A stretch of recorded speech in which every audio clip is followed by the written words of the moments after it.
What's up, guys? SgtKeeneye here. And so, have you heard about Xbox One drops its DRM policies?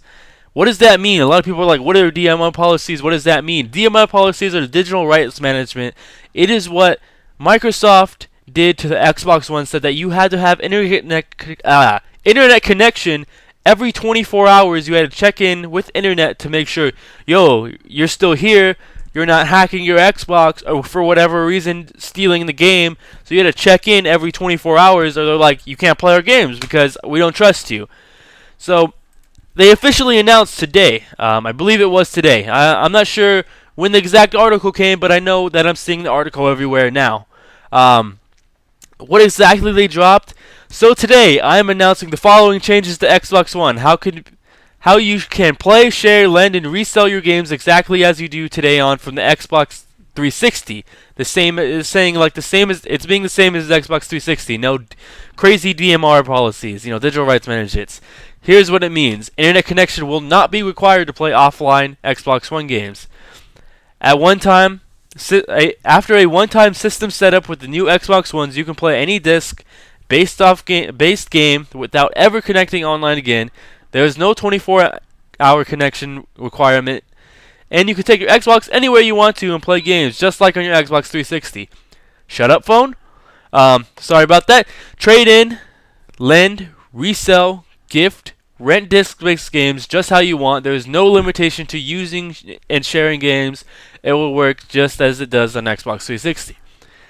Now, what exactly does this mean? Why did they do this? Why are they going back on what they said originally? They're doing this because, well, if they didn't, they're in a really bad place. Some people will say, "Oh, they listened to us. They said that we didn't want this, and now they're listening to us like Sony was when they began." They're not listening to us. This is what they're listening to. Before this implemented, there was polls all over on Amazon, on a whole bunch of different sites of like, which are you gonna get, the PS4 or the Xbox One? The poll that these guys linked on this article, I'll link the article in the poll and the article that I'm reading. What it links is most of the time over 85, 80%, 90%. On the Amazon one, I think it was like 97% of people said PS4, and like 3% to 15% were like Xbox One. And I understand there's still people who are die-hard fans that want the game because of the exclusives and the controller. Straight up, I mean, I'm not gonna knock you for saying, hey, I want to spend, this. I want to buy the Xbox One because of the controller and exclusives. Good for you. I'm not gonna say that's a bad choice, but overall, the better choice is PS4. I mean, it seems that they did listen to what people wanted, and they didn't try and screw you over to begin with. I mean, I understand Microsoft is being like, whoa, okay, we're going to change it because we're not going to do good if we keep our policies the same. They didn't change it because they wanted people to, they were listening to people. They changed it because Sony was going to win if they didn't change it. Plain and simple. Microsoft sales would have been crap. Sony sales would have been up. It's just a simple matter of the fact. Now, the price is still the same. Xbox One's still going to cost $100 more. Is that going to ever change? Probably not. The reason being that is because Xbox One has the Kinect, and the Kinect is expensive. It's another piece of hardware that it comes with. Now, what they should do is they should have two packages. They should have Xbox One without the Kinect. It costs the same. Xbox One with the Kinect, that costs $100 more, or $75 more, or whatever they're going to change it. Maybe it still won't be the same because Kinect is expensive. So I don't know how expensive a Kinect costs, so we'll have to see what goes on. But I mean, essentially they got scared that they weren't going to do well after having this big backlash since E3, since PS3 announced everything that they were going to have. It was like, what are we going to do? I mean, I'm not trying to be, visually or, offending anyone who got raped, but Sony literally bent over Microsoft and was like, yo, you're going to take it because we're better than you, and we're going to beat you with everything you had. Now, I'm going to be honest.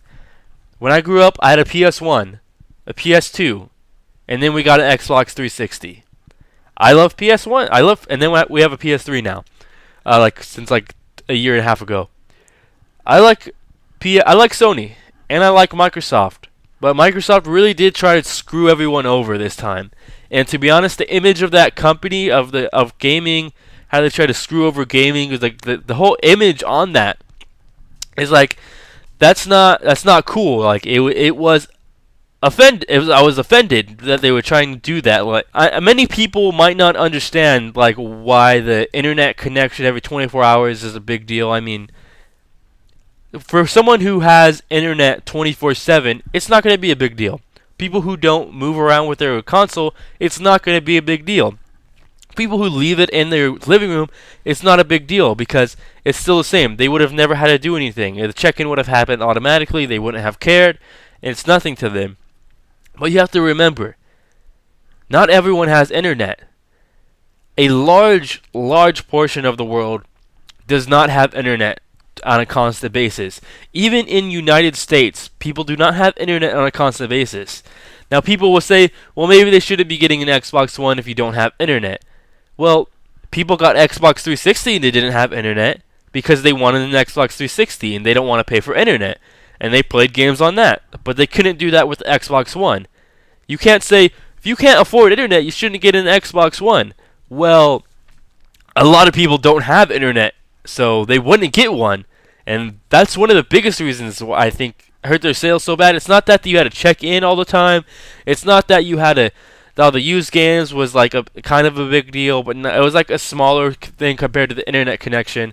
It was a big deal, but it's just, yeah, it sucks. You just can't have connection all the time. I think I rambled off what my original point was going to be, but yeah, it's the internet, having it every 24 hours to be able to connect is just a pain, and they had to change it because people will not get the Xbox One, and they weren't happy with it.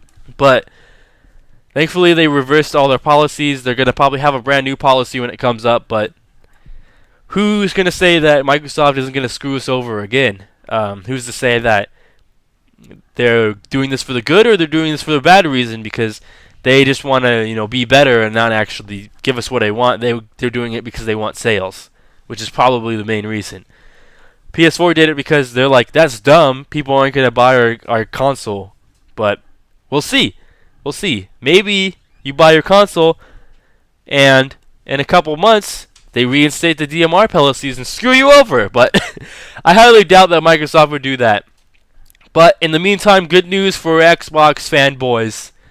No DMR policies, but it's still costing $100 more to you. So, good and bad news. Exclusive still there. Controller, you got what you want, I guess. If you're a gamer, you're gonna end up buying both eventually. I'm sorry, I'm not a console war type guy. Like Sony is better, Xbox is better. The choices on which to get first are obvious, which is PS4. Because if you're on like a budget and you're cheap and you want something better, then maybe something more reliable. And then I'm sure a lot of people will argue, well, on PS3 they got hacked. Well, I'm sorry, both Xbox and PS4 are going to have subscription based online. So the likelihood of that happening is not very high. But anyways, thank you guys for watching, and SgtKeeneye signing out.